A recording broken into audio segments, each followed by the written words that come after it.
Setiap industri menangis, gelembung kemakmuran palsu telah pecah, dan penurunan ekonomi China terasa seperti kembali ke 30 tahun yang lalu. Tahun ini sangat sulit. Ayam, bebek, ikan, dan daging tidak bisa dijual. Sayuran juga tidak bisa dijual.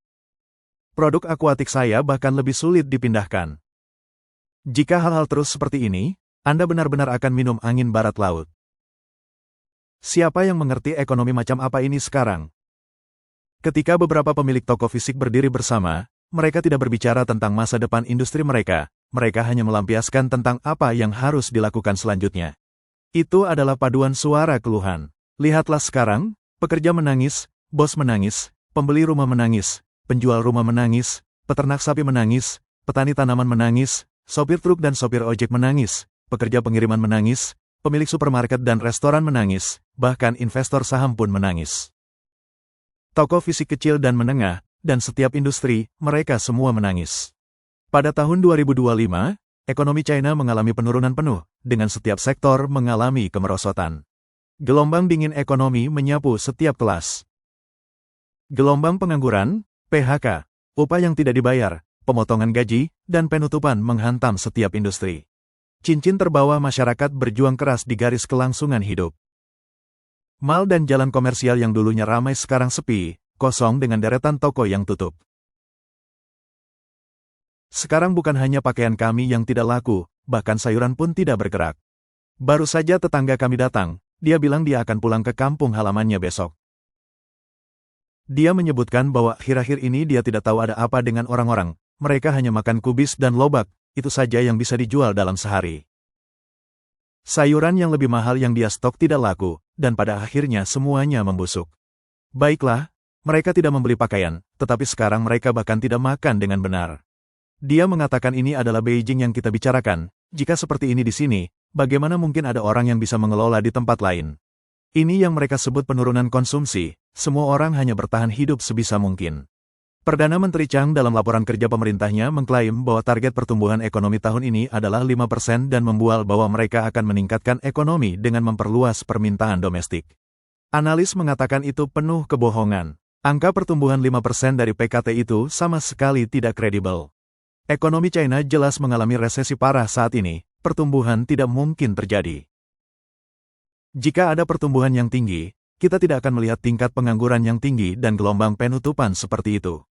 Video menunjukkan bahwa di seluruh negeri, toko fisik restoran yang tak terhitung jumlahnya, toko pakaian, bisnis renovasi, supermarket, dealer mobil, toko tukang cukur, toko perhiasan, semuanya menghadapi gelombang penutupan. Puluhan ribu pekerja kera putih dan pekerja industri telah kehilangan pekerjaan mereka dan mulai khawatir tentang memenuhi kebutuhan hidup. Satu orang meratapi, bagaimana saya mengatakannya? Banyak orang berpikir tahun ini lebih buruk dari tahun lalu. Lebih sedikit rumah yang terjual, hampir tidak ada lokasi konstruksi, dan pekerjaan langka. Upah dulu sedikit lebih rendah, tetapi setidaknya ada banyak pekerjaan saat itu. Bisnis ini telah mengalahkan saya bahkan tidak punya energi untuk marah. Tidak ada jiwa yang terlihat. Saya kehilangan uang untuk sewa, tenaga kerja, air, dan listrik. Saya telah hidup selama lebih dari 30 tahun dan tidak pernah merasa uang begitu sulit didapatkan, bahkan selama tahun memakai masker pun tidak seburuk ini. Dalam beberapa tahun terakhir, ekonomi China telah merosot dengan pemulihan yang lemah, krisis real estate, utang pemerintah daerah yang melonjak, pasar konsumen yang lesu, penutupan bisnis massal, pengangguran tinggi, dan eksodus modal asing yang besar. Masalah-masalah ini terus memburuk. Sekarang, dengan AS menumpuk lebih banyak tarif, perusahaan-perusahaan China berbondong-bondong pindah ke Asia Tenggara, membuat situasi ekonomi China semakin mengerikan. Pihak berwenang PKT bingung, dengan para pejabat tinggi berulang kali mendorong narasi masa depan ekonomi yang cerah ini. Analis mengatakan kondisi ekonomi China tahun ini akan semakin buruk. Video yang diposting oleh netizen menunjukkan pasar yang semakin sepi dan kehidupan yang semakin sulit bagi orang-orang biasa.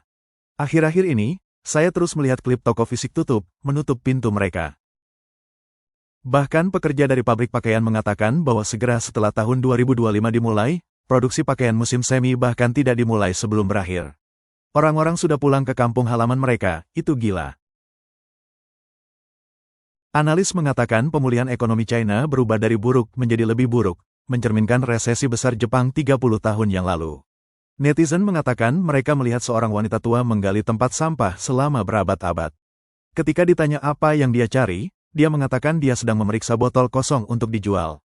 Putra laki-lakinya akan menikah dan melunasi hipotek, dan dia mengumpulkan botol untuk meringankan bebannya sedikit.